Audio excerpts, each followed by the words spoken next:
ভিত্তিপ্রস্তর স্থাপনের 4 বছর পর অবশেষে পুরোদমে শুরু হয়েছে মধুমতি নদীর উপর কালনা সেতু নির্মাণ কাজ।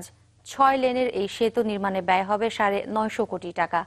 এই সেতু চালু হলে গোপালগঞ্জ, নড়াইল, খুলনা ও যশোর অঞ্চলের মানুষের দীর্ঘদিনের স্বপ্ন পূরণ হবে। প্রকল্প সংশ্লিষ্টরা জানান 2021 সালে শেষ হবে সেতুটির নির্মাণ কাজ। সাইফুল ইসলাম তুহিনের সহায়তায় রাজীব আহমেদ রাজুর প্রতিবেদন।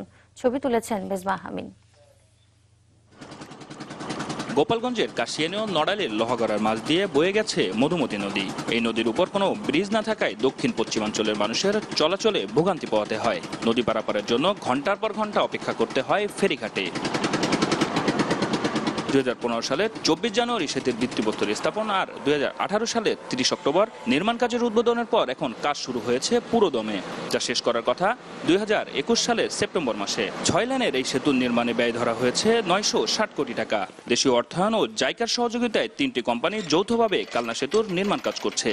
কাজ অলরেডি আমাদের প্রকিউরমেন্ট এবং এস্টাবলিশমেন্ট শুরু হয়ে গেছে, সেটা আপনারা দেখতেও পাচ্ছেন, এবং এর আনুষঙ্গিক যে কাজের জন্য যে টেস্ট ফাইল করা ব্রিজের, সেটা অলরেডি আমরা করে ফেলেছি।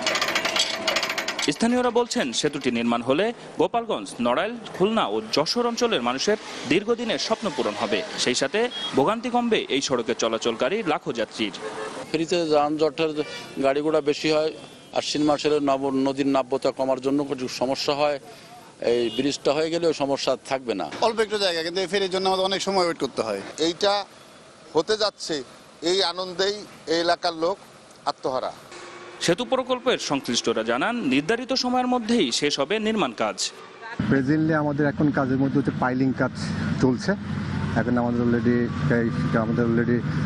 ম্যাটেরিয়াল আমাদের কালেকশন চলছে। আমরা আশা করতেছি 2021 নাগাদ আমাদের কাজটা আমি শেষ করতে পারবো।